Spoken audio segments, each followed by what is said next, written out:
Emma Hawkins, thank you for joining us. We're having a chat on the occasion of Tom's record-breaking game. A very exciting time for the family, no doubt. But I want to talk about the club's impact on you, your life, how you relate to Tom's career. So I guess my first one for you is, what sort of sense of ownership do you have when it comes to these milestones and records, or ownership or sort of involvement? How does it land for you when your partner has these huge moments in his career? Oh, it obviously gives you an opportunity to reflect, and I just like listening to all of his teammates and everyone else speak about him, probably a bit like Tom, where it might be something we reflect on more after, which is why I loved all the photos and everything that gets taken, because I know we'll look back and take it more in at the like post football, but certainly during the week it's really exciting, and it's nice to be able to share it with friends and family and everyone else at the football club. But during the week, this week's been really cruisy, I think, because we've had a few milestones beforehand. But usually it is very much, I feel like I'm tick-a-tech and managing the schedules of the kids. And if we've got to get to the game at this time, I might put Henry down for his nap an hour earlier and hope that he sleeps, because if he doesn't, then getting him on the ground will be. So I'm more thinking of just the logistics a lot during the week and on the day. But it's certainly so beautiful to be able to have children at this stage of his career and really make it about the kids too, and to be able to share it with my parents and Tom's dad and his family is really special. I really loved for his 350th, and I know this weekend there'll be others coming, seeing the past players come and show their support to him, and just to be able to catch up to him, because I feel like we've been at the club for 17 years.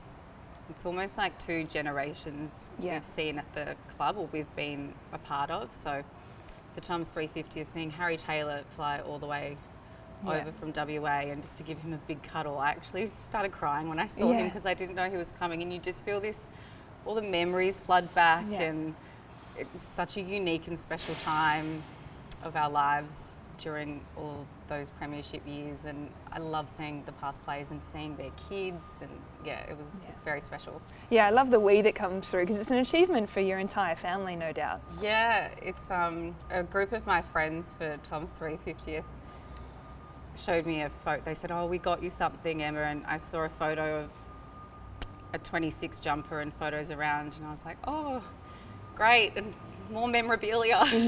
But then I saw that it was Clappo, which is my nickname amongst my friends, Clappo's 350th game, and just photos of me with Tom and the kids, which was probably a bit indulgent to like that much, but it was very, because I don't think I've ever, it's not like I can have anything tangible that I'm running out on the field and high-fiving my teammates. So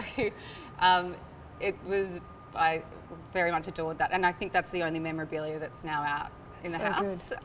But it is a big we thing. It's, as you would know, being an athlete, I'm the biggest professional non-athlete or professional spectator, but it does affect a whole household being with an athlete.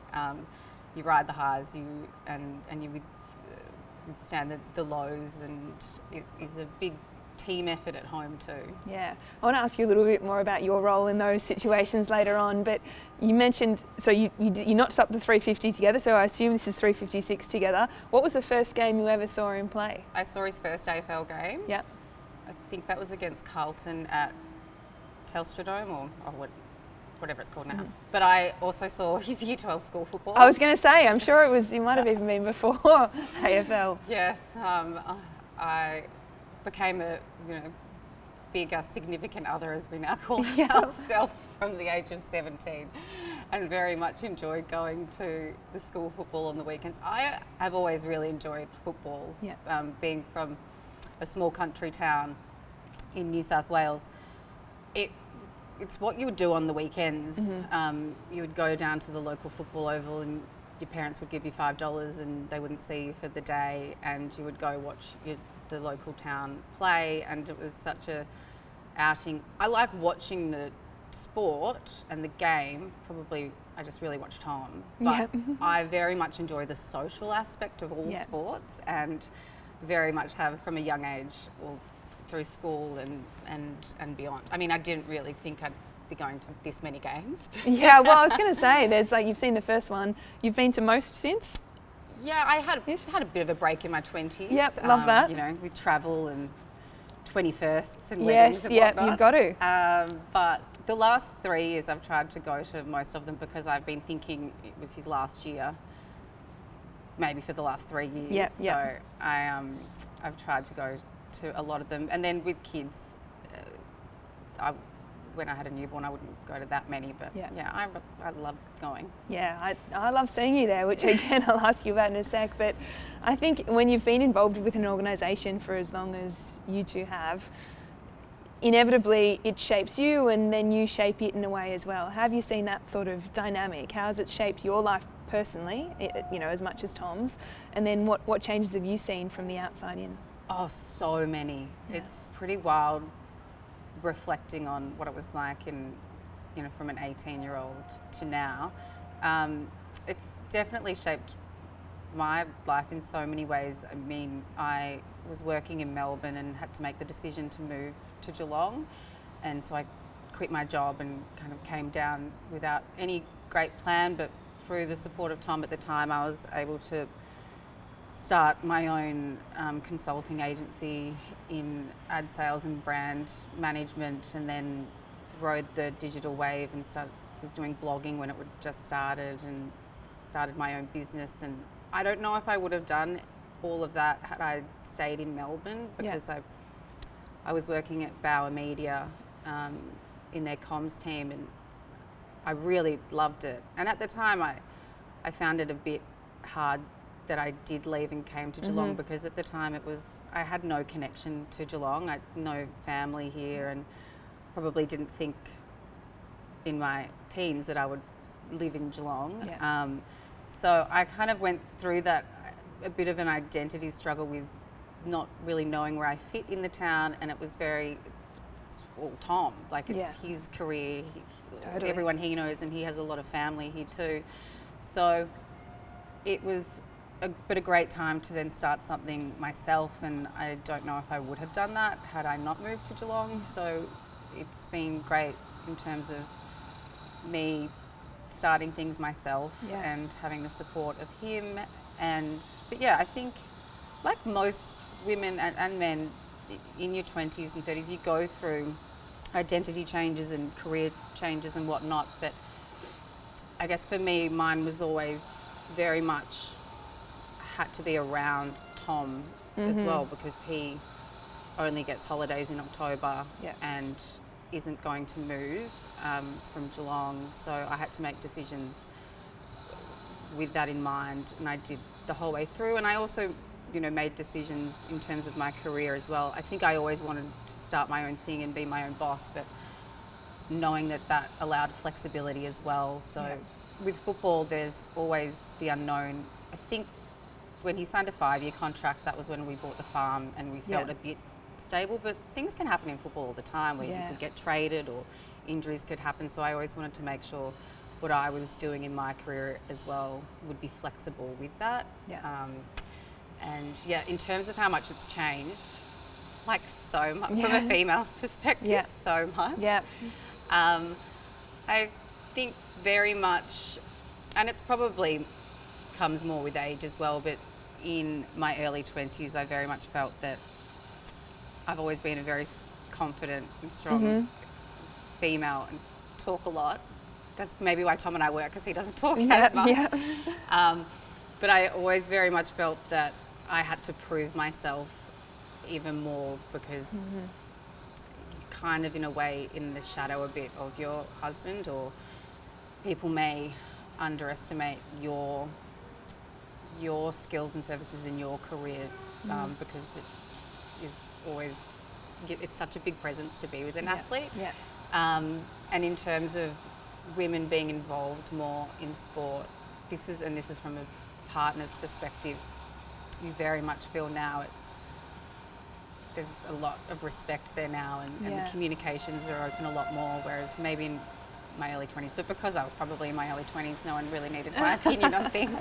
No, but I wanted to ask you about the sort of leadership of it, because I guess longevity and leadership, they're so often related in sport, and I know Tom's held leadership positions, but in a sense, as you've described, you've been a leader in your own way for the significant others, as we now call them. Yeah. How important is it to you to demonstrate, yes, having your own career, but even leading the kind of community of partners in a club, and what does that look like on match day and that sort of thing? Do you consider yourself a role model, or a sort of a really important force in that community? I don't consider myself as one. I think my personality lends itself to that a bit, because I'm very comfortable asking questions or using my voice when needed. But in saying that, I would go through sometimes a bit of self-doubt, going, oh, it's not my place to say anything. Yeah. And that classic, I think, is sometimes as females we think, oh, I've got to stick in my lane a bit. Yeah. Don't want to rock the boat. And it can be intimidating. You're typically dealing with a lot of men, and I might have an opinion on something, but I'm aware that other people can look like, well, you're not out playing the game. This is not your career. But as you know, families are all affected with the career of an athlete. But I was always, I remember I had an interview with Julie Bishop once, which is quite random in itself. Now you've just got me, so. Yeah, no, I don't know how that happened actually, because I don't know much about politics, but she said, which really stuck with me, that no matter what position you are in as a female, whether it is in a social engagement or in the workforce, is this seat going to be easier for the next female that sits in that seat? Yeah. And I remember, for one example, I remember one year at the Brownlow, and we wouldn't go to the Brownlow every year, thank goodness, because Tom went through a few years of jumper punching people, getting suspended. But there was one year I went, and I think I was usually always pregnant, or I'd just had a baby, and I've always had a real issue with, I love going to events with Tom, and it's also been great for my career as well. And I put myself out there with my work too, but I've always found it very odd that you get judged from how you look. And I get it, it's nice getting dressed up and putting makeup on, I love it. But I think that year the AFL were really focused on, anti-bullying behaviour and anti-sexist behaviour and whatnot. And I got dressed up, and I can control my social media and what I put on my Instagram, make sure the angles are good, and I'm happy with everything. And I'm really lucky that I don't really get a lot of trolling. Then we had a great night, and the next day one of my girlfriends messaged me saying, hope you had a good night. Please don't worry about what everyone's thinking. It's just disgusting, the comments. And I'm like, what comments? I thought I nailed it. Okay. And then I looked at the place where she told me, which was on the AFL's Facebook page. And there was just, the photo wasn't very flattering. I had just had a baby, and one was here, one was there. And but the comments were just, whoa, bad. And unlike Tom, well, it depends on a week. I could get one comment and it's water off a duck's back. But if you're having a vulnerable week and you're feeling not great even in your own self, the comments like that can just really, they can punch you in the gut. And I got a bit upset about it. And, classic Tom's like, why would you even look? And Tom doesn't look at anything. But, someone shared the link and I couldn't help myself. But long story short, I knew someone at the AFL, and I just raised something that could change, that if you're an organisation that is so vehemently for anti-bullying and anti-sexist behaviour, and there's so many things that you can't control, but you can control the comments on your Facebook page. And when you're inviting people to attend your event, maybe someone needs to be Needs to sitting on moderate. there and just moderating some of the comments, which obviously you can't do for everything. But I think when females are involved, and they were pretty bad comments, and she took that somewhere and they completely agreed, and now that's been a change, that if they are putting photos up of partners or whoever, they will try their best to moderate that. So I guess that's a little example of maybe I've said something. Yeah.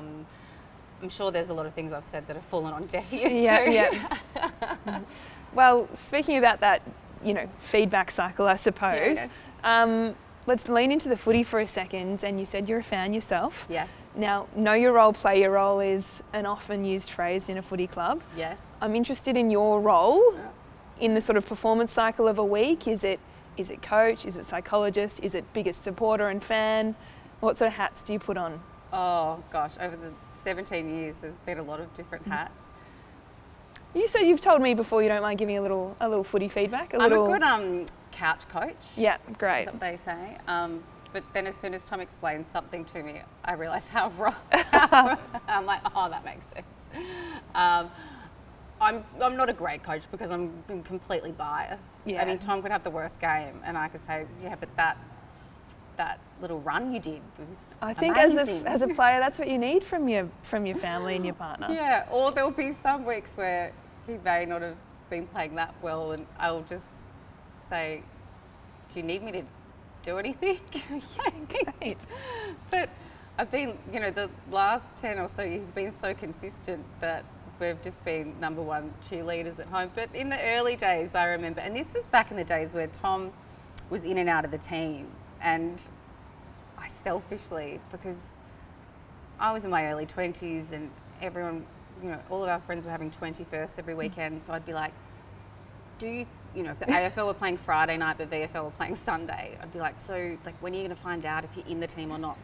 Because I've got a Saturday night, 21st, yeah. How big am I going? I'd go regardless, but if he could come. But he would find out there were some weeks that he was dropped on the footy show. This is back when you would sit on the footy show and find out the teams of the week. And he would be on the couch, he's like, I guess I can go to Marty's 21st time. I'm not in the team.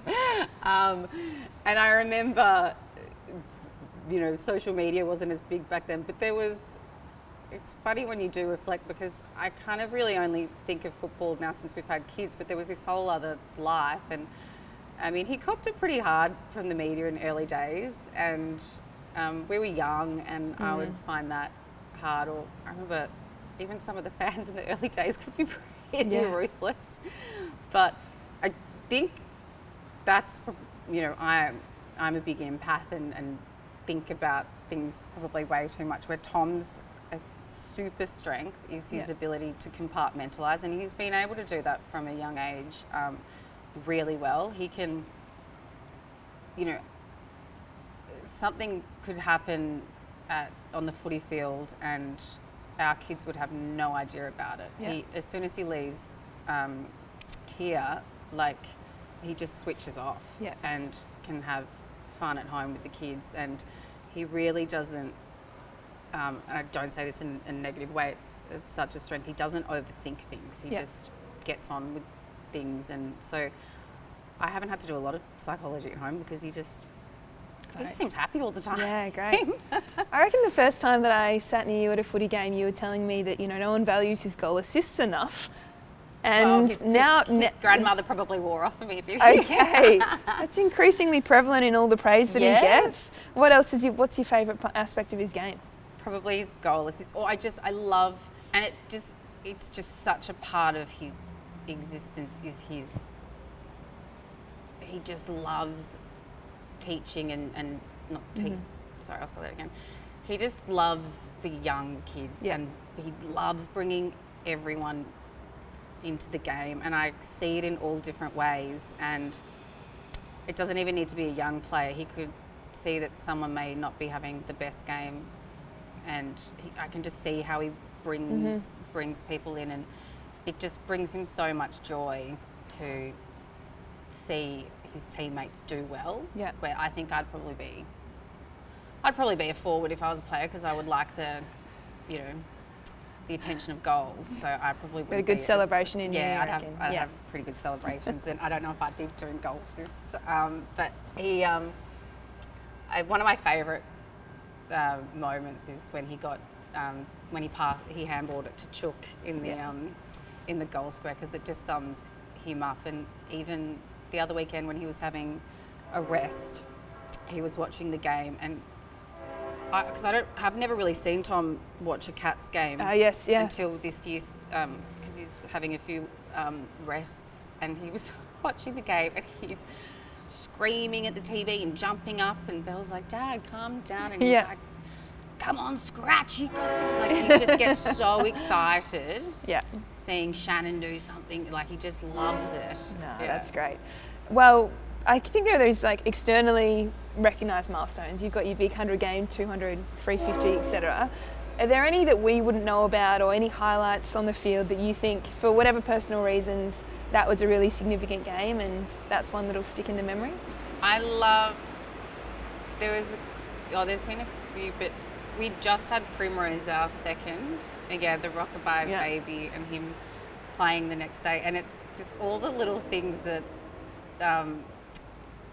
I mean, probably people wouldn't even know this side of football, and everyone's a bit different when you are going to have a baby during the season. Mm-hmm. I mean, Demi naturally went into labour the other week, and Mitch had to fly home quickly.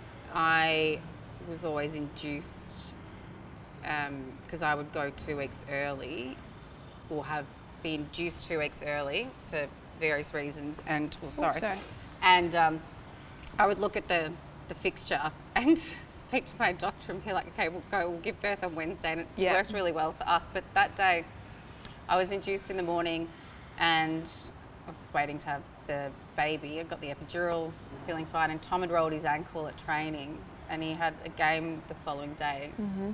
And he's in the room, and the nurses are bringing him ice, and he's icing his foot, and he's doing his stretches. Like, well, I can see my contractions going.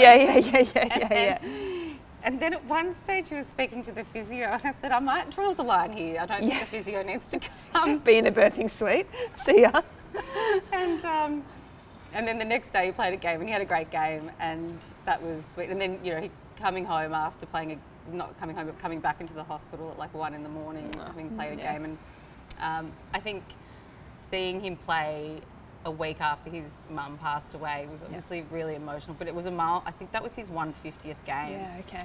And I kind of told him during the week, I don't think you should play, like maybe stay in Finley a bit more and just be with the family. But he really wanted to get back, and he didn't have a great game naturally, but seeing his teammates run to him, I'll never forget that moment. It was like everyone just giving him the biggest hug, and that's really, I think, so that image is so symbolic of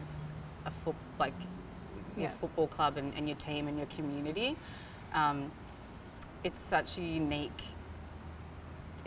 workplace where we've been able to be in for 17 years and be from when we were young. And I remember thinking that Mooney, I remember going to their 30th thinking, oh God, I can't believe we're going to a 30th.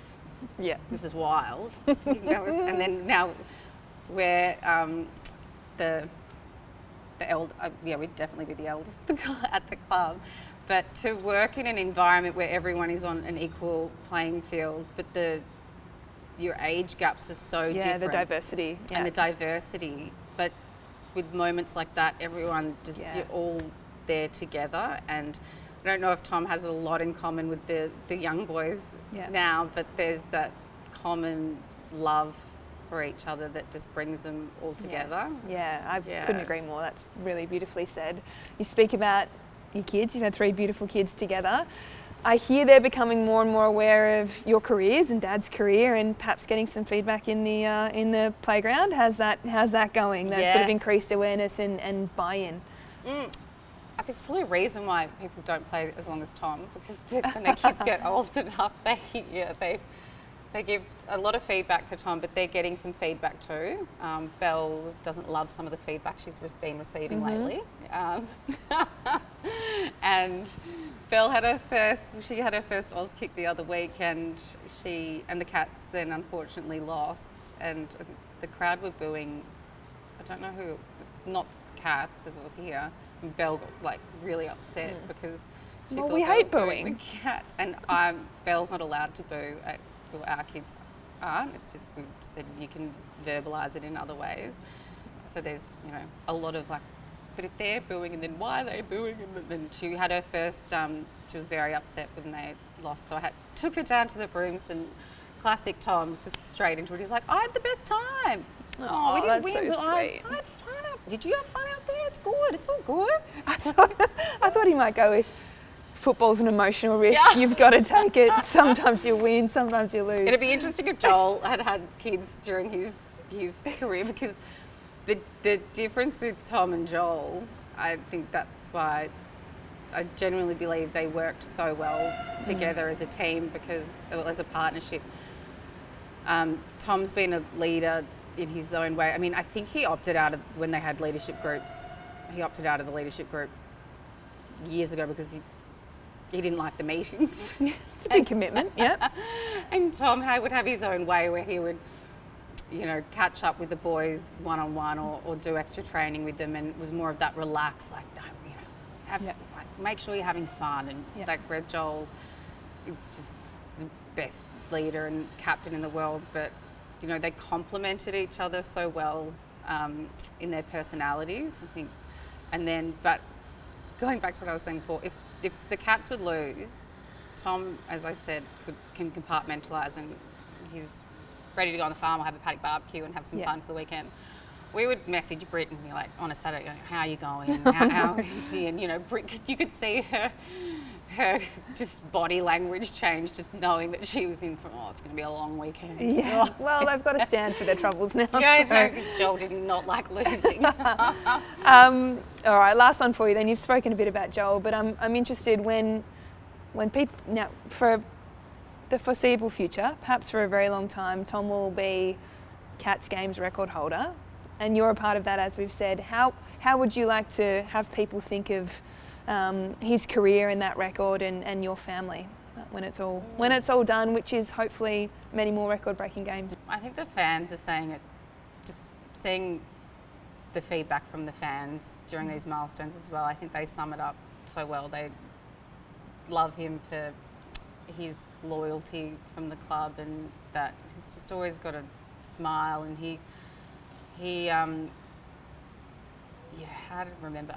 I don't know, these are probably the things that I notice. I notice because he's the last person out after the change rooms after a game. Like, I'm waiting there 30 minutes, like longer than anyone else. But on the ground, for as long as I can remember, he's usually the last one off, because he always takes the time to go around and try and see as many of the fans as he can, and he just loves giving his time and what he can back to the supporters, because he just generally, I mean, I think with Tom, like, you have to remember he was the biggest Cats fan growing up. Yeah. Like, his mum told me one year, Gary Ablett Senior was just his idol, and one year she found a balloon with a letter attached to it to Gary Ablett Senior that Tom, I guess, had written and thought if he put it on a balloon it would get from Finley to Geelong. And he said that one year he went to the MCG to play Oz kick, and he picked up some grass from the ground and put it in his jocks or his sock. Like, he was the biggest football fan and Geelong fan growing up. So this is him living out his dream, and I think for people to remember him by is that, dreams can happen, and it's nice for people to be reminded of that if you work hard, and a lot of things have to go right in football for this to happen, but that he just genuinely loves playing football and the Cats so much. Yeah, no, that's really well said. Yeah. Well, you've been very giving of your own time today. Thank you for having a chat. We finally made it work. We made it work. All blood and kids' injuries aside. I'll be here on the weekend for the big game, so I'll see you there, and go Hawk, go the Cats. Yay, go the Cats.